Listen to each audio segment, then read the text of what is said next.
হজরত মুহাম্মদ সাল্লাল্লাহু আলাইহি ওয়াসাল্লাম এর যুগে আরবে ফাদাক নামে এক গ্রাম ছিল।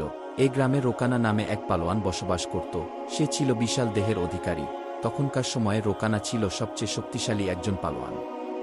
কেননা কুস্তিতে তার সাথে কেউ বেড়ে উঠত না, সবাই তার কাছে পরাজিত হতো।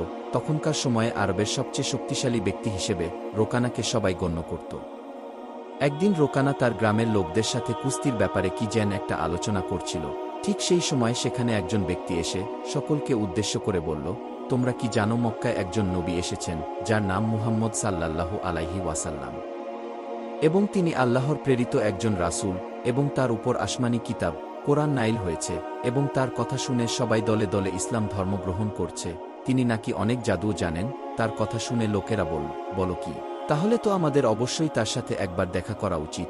কিছুক্ষণ পর রোকানা তাদেরকে বলল, যদি সত্যি তিনি আল্লাহর প্রেরিত রাসূল হয়, তাহলে তো আমাকে অবশ্যই তার সাথে কুস্তি লড়তে হবে এবং তাকে সেই কুস্তিতে পরাজিত করতে হবে। এভাবে রুকানা পালোয়ান সেখান থেকে সোজা তার বাড়িতে চলে গেল। রুকানার একটি পুত্র সন্তান ছিল যার নাম ছিল ইয়াজিদ। সেও তার বাবার মতো অনেক শক্তিশালী একজন পালোয়ান ছিল, এবং সেও তার বাবার মতো কখনো কোনো কুস্তির লড়াই হারেনি। রোকানা তার ছেলেকে বলল, আমি লোকেদের মুখে শুনলাম মক্কায় মুহাম্মদ সাল্লাল্লাহু আলাইহি ওয়াসাল্লাম নামে একজন আছে। সে নাকি অনেক বড় একজন জাদুকর। তাই আমি ভাবছি মক্কায় গিয়ে তার সাথে দেখা করব এবং তার সাথে কুস্তি করব। রোকানার মুখে এমন কথা শুনে রোকানার ছেলে ইয়াজিদ বলল, বাবা, আমিও তোমার সাথে মক্কায় যাব, আমিও দেখতে চাই তিনি আসলে কে। অতঃপর একদিন রোকানা ও তার ছেলে ইয়াজিদ মুহাম্মদ সাল্লাল্লাহু আলাইহি ওয়াসাল্লাম এর সাথে দেখা করার জন্য মক্কার উদ্দেশ্যে বেরিয়ে পড়ল।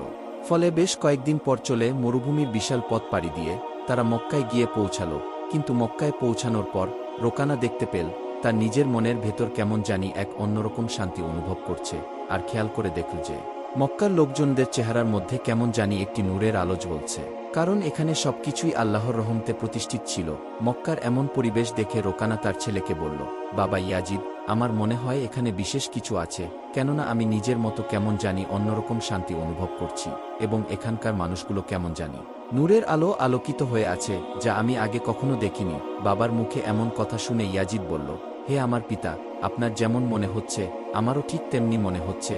আমিও নিজের মধ্যে কেমন জানি এক অন্যরকম শান্তি অনুভব করছি, এবং এত সুন্দর শান্তির পরিবেশ আমিও এর আগে কখনো দেখিনি। এক স্থানে তারা কিছু লোককে দেখতে পেল, তাই তারা দুজন সেখানে গেল, এবং রোকানা তাদের জিজ্ঞেস করল, আচ্ছা, তোমরা কি বলতে পারো মুহাম্মদ সাল্লাল্লাহু আলাইহি ওয়াসাল্লামকে কোথায় গেলে পাওয়া যাবে? তখন লোকেরা বলল, আপনারা কারা এবং কোথা থেকে এসেছেন? তখন রোকানা বলল, আমি একজন কুস্তিগীর, আর আমার নাম রোকানা, আমরা ফাদা গ্রামের বাসিন্দা। তখন লোকেরা বলল, মুহাম্মদ সাল্লাল্লাহু আলাইহি ওয়াসাল্লাম আমাদের নবী, তিনি আল্লাহর প্রেরিত রাসূল, এখন তিনি মসজিদে আছেন। অতঃপর রোকানা ও তার ছেলে মসজিদের দিকে রওনা হল। মসজিদে প্রবেশ করে রোকানা দেখল সেখানে খুবই সাধারণ পোশাক পরে একজন বুজুর্গ ব্যক্তি বসে আছেন। তার মুখে ছিল হৃদয়স্পর্শী হাসি, যেন তিনি সবাইকে স্বাগত জানাচ্ছেন। তখন রোকানা দেখে চিনে ফেল যে ইনি সেই ব্যক্তি যার কথা সবার মুখে মুখে শোনা যাচ্ছিল। এরপর রোকানা নিকটে যায় এবং মুহাম্মদ সাল্লাল্লাহু আলাইহি ওয়াসাল্লামকে সালাম দেয় এবং বলে, হে মুহাম্মদ, তুমি কি সেই ব্যক্তি যার নাম আমি লোকেদের মুখে মুখে শুনেছি? তুমি নাকি আল্লাহর প্রেরিত রাসূল? তখন মুহাম্মদ বললেন, হ্যাঁ, তুমি ঠিকই শুনেছ, কিন্তু তুমি কে এবং কোথা থেকে এসেছ? তখন রোকানা বলল, আমি সেই অনেক দূর থেকে আপনার খোঁজে এখানে এসেছি। আমার নাম রোকানা, আমি একজন অনেক বড় পালোয়ান। পুরো পৃথিবীতে আমার থেকে শক্তিধর পালোয়ান আর কেউ নেই। আমি আজ পর্যন্ত কোনো কুস্তিতে হারিনি। তখন রাসূলে পাক সাল্লাল্লাহু আলাইহি ওয়াসাল্লাম খুবই ভদ্রতার সাথে রোকানাকে বললেন, ওয়ালাইকুম আসসালাম, তুমি বসো, তোমার সাথে আমার অনেক কথা আছে। অতঃপর রাসূল সাল্লাল্লাহু আলাইহি ওয়াসাল্লামের কথা শুনে রোকানা ভাবতে লাগল, উনি আবার আমার সাথে কিসের কথা বলবেন। তখন রাসূল সাল্লাল্লাহু আলাইহি ওয়াসাল্লাম তার ইসলামের দাওয়াত নিয়ে যা মহান আল্লাহ রাব্বুল আলামিন রাসূল পাক সাল্লাল্লাহু আলাইহি ওয়াসাল্লামকে দায়িত্ব দিয়েছেন সবাইকে ইসলামের দাওয়াত দেওয়ার জন্য, সে অনুযায়ী রোকানাকেও দাওয়াতের উদ্দেশ্যে বললেন, হে রোকানা, তুমি আল্লাহকে ভয় করো। তোমার শরীরে এত শক্তি যিনি দিয়েছেন, তোমাকে এত বড় পালোয়ান যিনি বানিয়েছেন, সেই মহান আল্লাহর কাছে নিজেকে আত্মসমর্পণ করো এবং সেই মহান স্রষ্টা প্রতি ঈমান আনো, আর আমাকে সেই মহান আল্লাহর রাসূল হিসেবে মেনে নাও। তখন রোকানা রাসূল সাল্লাল্লাহু আলাইহি ওয়াসাল্লামকে বলল, হে মুহাম্মদ, তুমি এসব কি বলছো? আমি তো এসেছি তোমার সাথে কুস্তি লড়ার জন্য, কারণ আমি শুনেছি তুমি নাকি আল্লাহর প্রেরিত রাসূল, তুমি নাকি অনেক জাদু জানো। তাই তোমার এত ক্ষমতার কথা শুনে আমি তোমার সাথে কুস্তি লড়ার জন্য এসেছি। আর তুমি কিনা আমাকে বলছো ইসলাম গ্রহণ করতে? তখন দয়ালু নবী রাসূল সাল্লাল্লাহু আলাইহি ওয়াসাল্লাম রোকানাকে বললেন, হে রোকানা, তুমি আমার সাথে কুস্তি লড়তে চাও, কিন্তু আমি তো কুস্তি লড়ি না, এসব তো আমার কাজ না, এসব তো পালোয়ানদের কাজ। তখন রোকানা রাসূল সাল্লাল্লাহু আলাইহি ওয়াসাল্লামকে বলল, হে মুহাম্মদ সাল্লাল্লাহু আলাইহি ওয়াসাল্লাম, আমি তো এত অজুহাত শুনতে চাই না। আমি শুনেছি তোমার নাকি অনেক ক্ষমতা, তুমি নাকি অনেক জাদুবিদ্যাও জানো, তুমি তো আল্লাহর রাসূল, তাহলে তোমার ক্ষমতা দিয়ে তুমি আমাকে কুস্তিতে হারিয়ে দেখাও। তখন দয়াল নবী রাসূল সাল্লাল্লাহু আলাইহি ওয়াসাল্লাম বললেন, হে রুকানা, তুমি যেহেতু এত জোরাজোরি করছো, তাই আমি একটি শর্তে তোমার সাথে কুস্তি লড়তে রাজি আছি। তখন রোকানা বলল, কি শর্ত শুনি? তখন দয়াল নবী মায়ের নবী রাসূল সাল্লাল্লাহু আলাইহি ওয়াসাল্লাম বললেন, হে রোকানা, তুমি যদি আমার সাথে কুস্তি লড়ার পর হেরে যাও, তাহলে তোমাকে ইসলাম গ্রহণ করতে হবে আর আমাকে আল্লাহর প্রেরিত রাসূল হিসেবে মেনে নিতে হবে। এরপর রোকানা ভাবতে লাগল, এ সামান্য একজন হুজুর আমাকে হারাবে, যার আমার মতো চৌড়া বুক নেই, আমার মতো এত শক্তিও নেই, আমি একজন পৃথিবীর শ্রেষ্ঠ পালোয়ান, আমাকে আজ পর্যন্ত কেউ হারাতে পারেনি। আর মুহাম্মদ সামান্য একজন হুজুর, সে কোনো পালোয়ান নয়, সে আমাকে কিভাবে হারাবে? সে তো আমার সামনে এক মিনিটও টিকতে পারবে কিনা সন্দেহ। এভাবে রোকানা রাসূল সাল্লাল্লাহু আলাইহি ওয়াসাল্লামকে তুচ্ছতাচ্ছিল্য বলে গণ্য করল। অতঃপর রোকানা রাসূল সাল্লাল্লাহু আলাইহি ওয়াসাল্লামকে বলল, হে মুহাম্মদ, ঠিক আছে, আমি তোমার শর্তে রাজি। তুমি আমাকে হারাতে পারলে আমি তোমাকে আল্লাহর নবী হিসেবে মেনে নেব এবং আল্লাহর প্রতি ঈমান এনে ইসলাম গ্রহণ করে নিব। এরপর যথারীতি লড়াইয়ের জন্য এক বিশাল ময়দান আয়োজন করা হলো এবং সে লড়াই দেখার জন্য সবাই প্রস্তুতি নিতে থাকল এবং মক্কা থেকে দূর দূরান্ত থেকে মানুষ আসতে লাগল রাসূল সাল্লাল্লাহু আলাইহি ওয়াসাল্লাম ও শ্রেষ্ঠ পালোয়ান রোকানা লড়াই দেখার জন্য। অতঃপর নির্ধারিত সময় অনুযায়ী লড়াই শুরু হলো। একে একে দয়া নবী রাসূল সাল্লাল্লাহু আলাইহি ওয়াসাল্লাম ও রুকানা কুস্তির ময়দানে হাজির হলো। এরপর দুজনের মধ্যে লড়াই শুরু হয়ে গেল। যেই রুকানা রাসূল সাল্লাল্লাহু আলাইহি ওয়াসাল্লামকে আঘাত করার জন্য রাসূলের দিকেতে আসলো, তখন রাসূল পাক খুব সহজেই রোকানাকে উপরে তুলে একটি আছাড় দিল। একাডে রুকানা মাটিতে লুটিয়ে পড়ে এবং সে তার অনেকটা শক্তি হারিয়ে ফেলে। এরপর রাসূল সাল্লাল্লাহু আলাইহি ওয়াসাল্লাম বললেন, হে রুকানা, তুমি হেরে গেছ, এখনও কি তুমি আমার সাথে লড়াই করবে? হে রোকানা, তুমি ইসলাম গ্রহণ করে নাও আর আমাকে নবী হিসেবে মেনে নাও আর নিজের পরাজয়ও মেনে নাও। তখন রোকানা বলল, মুহাম্মদ, তুমি আমাকে আরেকটু সুযোগ দাও, এবার আমি তোমায় হারিয়ে ছাড়ব। তখন আমার দয়াল নবী মায়ার নবী রাসূল পাক বললেন, ঠিক আছে রোকানা, আমি তোমায় আরেকটি সুযোগ দিলাম, কিন্তু এরপর তোমাকে পরাজয় মেনে নিতে হবে আর আমার ধর্ম গ্রহণ করতে হবে। এই বলে দয়াল নবী পালোয়ানকে আরেকটি সুযোগ দিলেন। এরপর আবার লড়াই শুরু হয়ে গেল। এবার রোকানা তেড়ে আসে রাসূল সাল্লাল্লাহু আলাইহি ওয়াসাল্লামকে আঘাত করার জন্য এবং আগের মতোই আবারও রাসূল সাল্লাল্লাহু আলাইহি ওয়াসাল্লাম রোকানাকে উপরে তুলে মাটিতে একটি আছাড় দেয়। ফলে সঙ্গে সঙ্গে রোকানা মাটিতে লুটিয়ে পড়ে এবং তার কোমরের একটি হাড্ডি ভেঙে যায়। অতঃপর রোকানাকে বললেন, হে রোকানা, তুমি এবার নিজের পরাজয় মেনে নাও আর আল্লাহর প্রতি ঈমান আনো এবং আমাকে আল্লাহর প্রেরিত রাসূল হিসেবে মেনে নাও।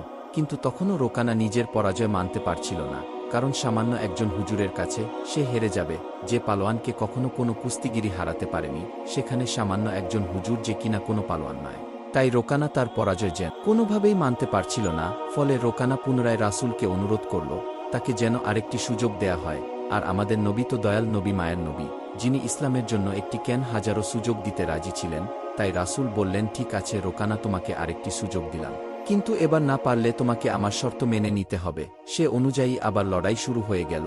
এবার রোকানা তার শরীরের সমস্ত শক্তি দিয়ে রাসূলের উপর ঝাঁপিয়ে পড়ল, কিন্তু সে রাসূল সাল্লাল্লাহু আলাইহি ওয়াসাল্লাম এর কাছে আসার সাথে সাথে এবারও রাসূল সাল্লাল্লাহু আলাইহি ওয়াসাল্লাম তাকে উপরে তুলে মাটিতে একটি আশাহাত দিল।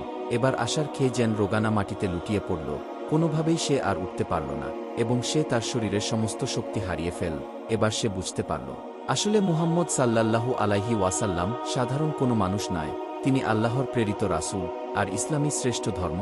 অতঃপর রোকানা রাসূল সাল্লাল্লাহু আলাইহি ওয়াসাল্লামকে বলল, হে আল্লাহর নবী, আমি বুঝতে পারছি আপনি সত্যি আল্লাহর প্রেরিত একজন রাসূল আর আপনার ধর্মই শ্রেষ্ঠ ধর্ম। আমি আপনাকে নবী হিসেবে স্বীকার করছি আর আমি মহান আল্লাহর প্রতি ঈমান আনছি। তখন হযরত মুহাম্মদ সাল্লাল্লাহু আলাইহি ওয়াসাল্লাম বললেন, এবার বুঝলে তো আসলে আমরা কেউ কখনো শক্তিশালী নই। আল্লাহর ইচ্ছায় আজ তোমাকে আমি হারাতে পেরেছি আর আল্লাহর ইচ্ছায় তুমি আজ এত বড় পালোয়ান হতে পেরেছ। আল্লাহ যদি না চাইতেন তাহলে আমি কখনোই তোমাকে হারাতে পারতাম না। তিনি আমাকে এত শক্তি দিয়েছেন, তাই তুমি আজ আমার মতো সামান্য একজন হুজুরের কাছে পরাজিত হয়েছ। রাসূল সাল্লাল্লাহু আলাইহি ওয়াসাল্লাম এর কথাগুলো শুনে রোকানার সাথে সাথে ইসলাম ধর্ম কবুল করে নিল। এই ঘটনা হযরত মুহাম্মদ সাল্লাল্লাহু আলাইহি ওয়াসাল্লাম এর মহত্ব ও মোজেজার জীবন্ত একটি প্রমাণ ছিল।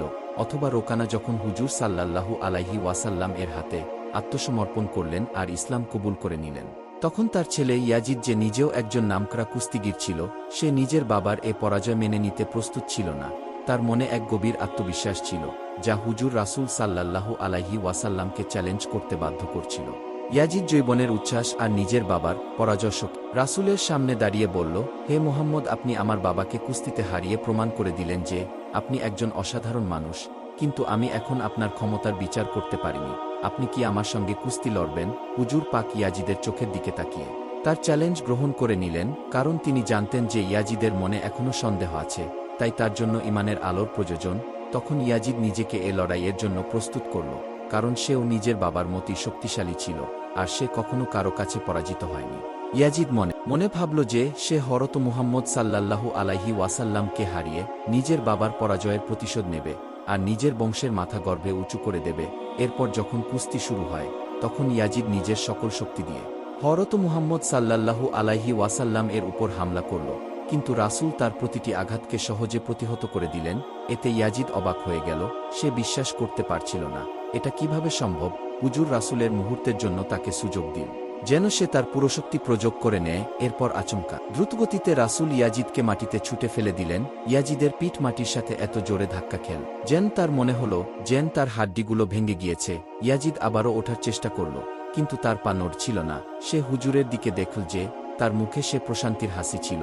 অথবা রাসূল ইয়াজিদের হাত ধরে তাকে উঠিয়ে বললেন, ইয়াজিদ, তুমি একজন সাহসী যুবক, কিন্তু মনে রাখবে প্রকৃত ক্ষমতা আল্লাহ রাব্বুল আলামিনের হাতেই রয়েছে। আজ তুমি নিজের চোখে দেখে নিয়েছ যে আল্লাহ রাব্বুল আলামিন তার নবীকে কেমন শক্তি দান করেছেন। এখনও কি তোমার মনে কোনো সন্দেহ বাকি আছে? এমন কথা শুনে ইয়াজিদের চোখ থেকে পানি পড়তে লাগল। সে হুজুরের সামনে আত্মসমর্পণ করে বলল, হে আল্লাহর রাসূল, আমি আজ আমার জীবনের সবচেয়ে বড় শিক্ষা পেয়েছি। আমি সাক্ষ্য দিচ্ছি যে আল্লাহ ছাড়া কোনো মাবুদ নেই আর মুহাম্মদ সাল্লাল্লাহু আলাইহি ওয়াসাল্লাম আল্লাহর সত্যিকারের রাসূল। আপনাদের জানিয়ে রাখি যে এরপর রুকানা ও তার ছেলের ইসলাম গ্রহণের বিশ্বাসটি সারা আরব জুড়ে ছড়িয়ে পড়ল। এই ঘটনার কয়েকদিন পর একদা মদিনার একজন বিধর্মী যুবক প্রিয় নবী হযরত মুহাম্মদ সাল্লাল্লাহু আলাইহি ওয়াসাল্লামকে অপমান আর অপদস্থ করার এক কুবাসনা নিয়ে নবীজির কাছে এসে বলল, হে মুহাম্মদ, আপনি নবী দাবি করেছেন যে আপনি মহান আল্লাহর পক্ষ থেকে প্রেরিত একজন নবী ও রাসূল, এবং আপনার কাছে নাকি মহান আল্লাহর পক্ষ থেকে ওহী অর্থাৎ আল্লাহর বাণী আসে। আপনি যদি আপনার দাবিতে সত্য হন, তাহলে এমন কিছু করে দেখান যা সাধারণ কোনো মানুষের পক্ষে করা সম্ভব নয়। যুবকের মুখে এমন কথা শুনে রাসূল বললেন, ঠিক আছে, কি দেখতে চাও তুমিই বলো। তখন সেই যুবকটি দূরের একটি গাছকে দেখিয়ে বলল, দেখি এক মুহূর্তে কোনো হাতের স্পর্শ ছাড়া এই গাছটিকে এখানে হাজির করে দেখান তো। তখন নবীজি মুচকি হেসে বললেন, আমি কোনো কিছুই বলবো না, তুমি নিজে সেই গাছটির কাছে যাও এবং এতটুকু বলো যে আল্লাহর প্রেরিত রাসূল সাল্লাল্লাহু আলাইহি ওয়াসাল্লাম তোমাকে ডাকছেন। অতঃপর সেই যুবকটি তার মনের সেই কুবাসনা পূর্ণ হওয়ার আশা নিয়ে নিশ্চিন্ত মনে গাছটির কাছে গিয়ে বলল, হে গাছ, তোমাকে আল্লাহর প্রেরিত রাসূল ডাকছেন। যুবকটি এই কথা বলার সাথে সাথেই গাছটি কম্পন করতে আরম্ভ করে দিল এবং মাটির সাথে তার সম্পূর্ণ সম্পর্ক ছিন্ন করে লাফিয়ে লাফিয়ে নবীজি রাসূল সাল্লাল্লাহু আলাইহি ওয়াসাল্লামের সামনে উপস্থিত হয়ে গেল। গাছের এই অবস্থা দেখে সে যুবকটি অবাক হয়ে বলল, আপনি নিশ্চয়ই কোনো জাদুকর। তাই সে যুবক আবার বলল, দেখি গাছটিকে আবার তার সেই আগের জায়গায় প্রতিস্থাপন করে দেখান। তখন নবীজি রাসূল সাল্লাল্লাহু আলাইহি ওয়াসাল্লাম গাছটিকে বললেন, যাও, তুমি তোমার নিজের স্থানে ফিরে যাও।